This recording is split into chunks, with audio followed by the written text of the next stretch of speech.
All right, folks, welcome back here to the main stage at the Boston Marathon Expo. It's great to have you with us. We are joined now by the Chief Executive Officer of the Boston Athletic Association, Mr. Tom Grilk.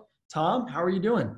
Well, TK, like most of us, I'm doing the best I can, and that's true for all of us at the B.A.A. These last months have been, in many ways, horrible, and if nothing else, a singularity. None of us has experienced anything like this, and perhaps the most signal feature of it all has been the uncertainty of it. No one knows what's going to happen from day to day, week to week, month to month. And so we're all working to bring as much certainty to the world as we can.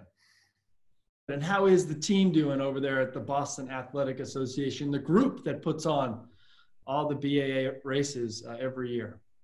The team is immensely enthusiastic about finding the best ways forward, both in what we're doing for the Boston Marathon this year, which will be the Boston Marathon virtual experience, and also looking forward to what we'll do afterwards. It'll be a while before we have mass participation races again. So question for all of us is, what do we do in the meantime? And I think we'll probably talk about that later.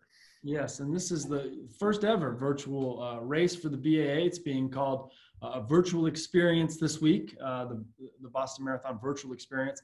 What does race week and what does race day look like, Tom? Race day really is, as you said, race week. It's not a one-time event for everybody at once. It's just a one-time event for everybody at the time of their choosing. So what the Boston Marathon virtual experience, as we're calling it, will bring is more than a week's worth of content, including Boston Marathon Live, which will air every night on cbsboston.com at 8 o'clock so that people can see what's going on. For us, it'll be a global marathon week. There will be participants running around the clock, around the world, doing their Boston Marathon. The idea is that people can, on any day between the 5th and 14th of September, go out and run a marathon, do it continuously in one run, but wherever and whenever they want. So we'll have participants running around the clock, around the world, the spirit of the Boston Marathon, in about 100 countries and every state in the Union in the United States. And of course, there's nothing that can replace the spirit and celebration of being at the Boston Marathon and running in person. So what we've tried to do, so much as you can virtually, is to embrace the challenge of bringing the Boston Marathon to the world. So as we look to what we'll do while people are running, when it comes to TV and video, we'll have 8 days of content starting on September 7th. With panels and interviews with champions. There'll be a broadcast every night on the CBSN network, followable, of course, on our social media. And then at the end of the week, on the 14th, what would have been the postponed date for the Boston Marathon, we'll have a virtual post-race party out at Fenway Park to cap off the week. Now, all of that content will, of course, be on our website and on our social media channels, and we'll have worldwide leaderboards so people can see how they're doing. Now, there won't be a series of champions crowned this year because with the virtual nature of what we're doing, there's really no way to measure performances against each other in so many places, on so many types of terrain and so many different types of weather. But with the leaderboard, people can at least see what's going on, who's doing what where, who's had a good day running. And the idea is to celebrate the accomplishments of all of our runners. And it's not just the runners. Among the most important people in the Boston Marathon every year are the nearly 10,000 volunteers who come out. And this year, there's nothing for them to come out for on the Boston Marathon course. But we do want to be able to get them their jackets, get them the thing that they normally receive for being out there, in addition to the satisfaction of helping 30,000 runners. And so for our volunteers this year, we've asked them to simply go out and do something good in their community, something nice, something helpful for somebody, whatever they choose. let us know that they did, and we'll send their Boston Marathon volunteer jackets out to them. And they'll at least have that symbol of helping out. Now, over the course of the week, as we're disseminating information, whether it's on video or through our social media channels, we'll be sharing some of the history of the marathon and sharing things about the people who are running. We'll try to embrace, of course, the participants, but also their networks, their neighborhoods, their families, all of the supporters who make it possible for people to run. And as all of that happens, there will be an opportunity for people to make donations to funds that we'll be able to get the money to, that are raising money for response efforts to this wretched COVID-19 disease that is so challenging for us around the world. And Tom, as you talk about the virtual component of this year's race and bringing it to people around the world, you're also putting it in people's hands with this Runner Experience app. We are, and the app is one of the things this year that is, for me, sort of most fun, most engaging. With the app, there are a great many things that people will be able to do. They'll be able to have the sounds of the Boston Marathon as they start. They will hear the sounds of the start out in Hopkinton as they get to the middle of the race around Wellesley, going through the Wellesley College Scream Tunnel with the women of Wellesley College out there. That sound will be there for them. The sound of the finish will be there for them. There'll be other helpful tips and things along the way that come with the app. One of the things that's most fun about the app that I really like is, as one runs, all of us are used to running along with some sort of app that tells us what our distance is that we've covered and maybe where we are on the map and what elevation changes we've had. But with the Boston Marathon virtual app, you'll be able to see not only where you are, where you're running, whether it's somewhere in the United States or Spain or China, you'll also be able to see where you would be on the Boston Marathon course for the time that you have run. So you can follow your progress down the Boston Marathon course on the app, even as you hear the sounds of it as you run along. I don't know if there's been another app like that, but it is there because of our desire to, as much as we can, bring as much of the Boston Marathon experience as we can from Boston to where all of the runners are and will be running. It is all part of a plan to give as much fun to the runners as we can. And we look forward to hearing from them their stories of how they use it, because those stories will be the story of the Boston Marathon for decades to come. That's right. And do you know what it would be like for in the app on Boylston Street? I know how in real life, there's really nothing else like Boylston Street. We don't finish in a park like other races. It's kind of a cool thing. Do you know what the app experience will be like? The sound of coming down Boylston Street will be loud. As you say, the Boston Marathon is unique among the Abbott World Marathon Majors events in that it finishes right smack on a city street in a kind of throbbing urban canyon in which the sound reverberates off the tall buildings as you run down there. And as much as we can, we will bring that sound to everybody. Mm-hmm. Tom, you mentioned the global love that people have for this race, and we've been able this week to bring the race to folks, again, in every state, in every country. Here at the Expo, we've been able to gather a ton of champions and running legends. Folks have been so willing to volunteer and speak up and get together and congregate virtually to celebrate race week. And it's been probably one of our favorite things to see, is to see everyone coming together. What are you most excited about for race week here as it is finally upon us? More than anything, I think, having the opportunity to see the innovation and spirit of fun that people will bring to this.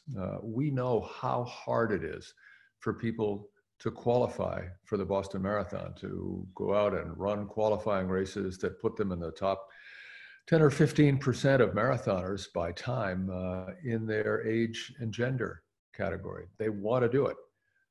if they can't, as is true this year, they're going to find a way to bring some joy to it, to bring some fun to it, to come up with ideas that we would never think of. And that innovation, that spirit of excitement and enthusiasm is something that I think will be arresting for all of us. And the same for the volunteers. As we ask people who are the nearly 10,000 volunteers who were signed up for the race this year to go out and do something good, engage in some act of kindness or help, they will come up with some things that will be heartwarming at the very least, and perhaps just a bit exhilarating beyond that. It is the spirit of individual drive and initiative that marks Boston Marathoners and Boston Marathon volunteers that will come out in ways that are different this year and will make it something that is unique in the history of the Boston Marathon. And it will give people a chance to be part of something that is absolutely unprecedented and that we hope doesn't happen again. Tom, with road races and large scale in-person events in Massachusetts and around parts of the country still on pause, I'm sure many folks are wondering, what does the future of the B.A.A. Look like at this point in time? For us at the B.A.A., with this dramatic change and the loss of mass participation running, as we look for inspiration as to what to do now, as we always do, and as most strong organizations do, we look back to our mission. And our mission has been the same going all the way back to the founding of the B.A.A. in 1887, which is to promote health and fitness. Much of that has come through mass participation races like the Boston Marathon and like our distance medley races at 5K, 10K, and the half marathon distance. But we also have a history of community service events over the years. And so we'll look to what can we do now to be yet more helpful in promoting community health and fitness, even as it is a time when many other organizations won't be able to do that. They won't have the funding, they won't have the donations to do it. Fortunately, at the B.A.A., organizationally, financially, we're strong. We have for a long time been planning for trouble, whatever that trouble might be, so that we would be able to sustain ourselves through a period of challenge. And so now, as we're no longer able to hold large in-person road races, those community service initiatives will grow and build on some of the things we've done before. There has been a long history of events for children, whether it's running cross-country events, training for cross-country, training for track and field events, relay races that we have put on. We also want to expand that much more into the arena of adults and families beyond just kids. And an example of something we've done in that area up until now is providing a measure of the funding and sponsoring for an event called the Road to Wellness, which is put on at the Dimmock Health Center, one of Boston's largest community health centers. And that's a community-based event that offers everything for free, training clinics, and then a race walk in the Roxbury neighborhood in Boston, where there had been no road races or walks for 30 years. And then we'll build on that. We'll look for the best ways for us to expand our community service role. We have an internal initiative going on right now to identify just what that will be. Some of it will be in-person events. They'll have to be pretty small to start with. Some of it will be offering funding for organizations that have missions that are similar to ours, whether it's funding events that they have, funding possibly equipment needs that they have. And we'll also look to virtual events, which are accessible to people who otherwise wouldn't have that access. And virtual events allows us to expand the reach of what we do to a much broader audience, to allow people to get out and experience running or some other kind of fitness on their own without any pressure, any concern about being in the presence of other people who already know what they're doing. For some of us, I know it's true for me, if I'm going out doing something for the first time with other people who've done it for a long time, I'm a little anxious about that, a little nervous. So we hope that some of the virtual things that we will do will provide an entry point for people who might not otherwise get into running and other fitness events. It sounds like there will be more virtual events coming, more virtual introductions for people into the sport coming. It is a very sensible way to do it. We've seen other organizations do a very good job of it. The New York Roadrunners come to mind as a wonderfully public-spirited organization that has done magnificent work in this arena for quite a while. And so we'll be working to develop and are developing a program of very intentional outreach through our programs to communities of every type in this area, and perhaps even seeking a broader reach, particularly in the virtual area, to the extent that there is a need for broader purposes, encouraging health and fitness, particularly at a time when that can help people to fend off disease. Then we'll do as much as we can to help to fill that need. Mm-hmm. Yeah, the B.A.A.'s role in making the sport as accessible and easy for entry as possible certainly is exciting. Tom, you've run the marathon, you've run tons of races, you've been a runner for a while. What introduced you to the sport as a young man? What opened the door to you in running? I was never a runner in school. For a great many people who become great runners, they started off in school, track and field or cross country. Those were not things that I did. I simply took it up for fitness and to deal with stress. I'm a recovering lawyer, and many years ago, as a new young lawyer in a fairly high-pressured environment, I was looking for ways to relieve stress, to find places where one could think calmly, and by the way, stay fit. And so it was a response to a stressful work environment that got me going. And then I met other runners who had personal goals and challenges that they were after, and I got drawn into that. And so began to run races and eventually the Boston Marathon. But there are a great many roads into the sport. That's one of them. Right. And then you I think trained to qualify for the Boston Marathon, and then I think when you got close, the qualifying standard was lowered by 10 minutes or something, right? And then you still had to do it. I finally made it. Yeah, when I first tried to do it, it was a 3-hour time, which I failed at on multiple occasions. Finally got under 3 hours, and then the following year it was dropped to 2:50.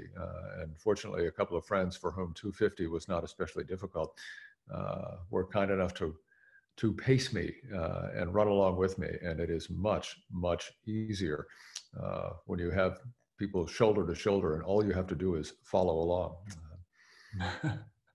Well, Tom, it's great to chat with you, and we appreciate you joining us here at the Boston Marathon Expo and our virtual presence for the first year. We know that everything that the B.A.A. will continue to do is mission driven, based on what you've told us here today, and certainly the inroads that the organization will continue to make to running communities and non-running communities near and far will hopefully go a long way for years to come. Well, thanks, CK. That is the hope. And many of us have surely observed that whether it's in the realm of business or nonprofit work such as ours, being true to your mission is about the best thing you can do. When you work to stay close to the values that brought you together in the first place, you tend to do your best work. And we will try very hard to do that. with a strong sense of obligation to all of the people who come out and run and work and watch the Boston Marathon every year and who really make the event what it is. And we hope that all of them will and are involved in the Expo this year, which is a singularity in itself. If there are going to be some Boston Marathon things that are good to have and fun to have, it will be stuff from the 2020 Boston Marathon, which is unlike any other that ever happened. So to you and all that are organizing the Expo, all the best.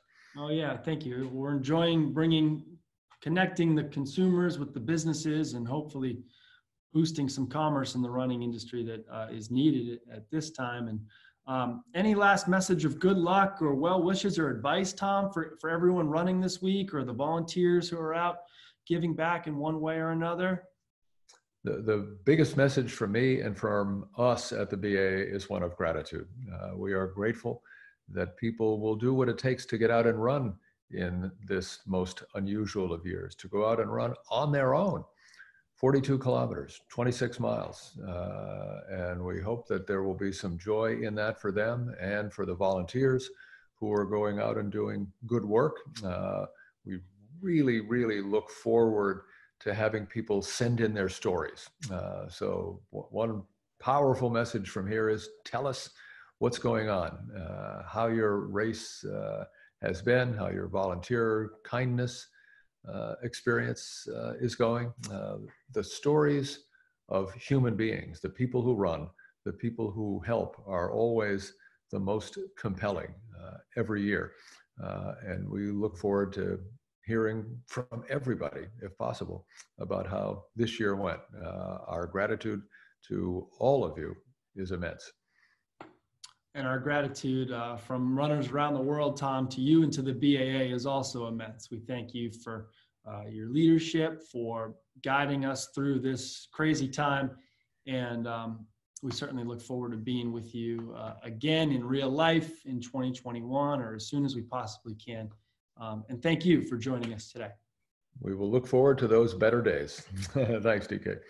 Tom Grilk, he is the CEO of the B.A.A., and he's joined us here on the main stage.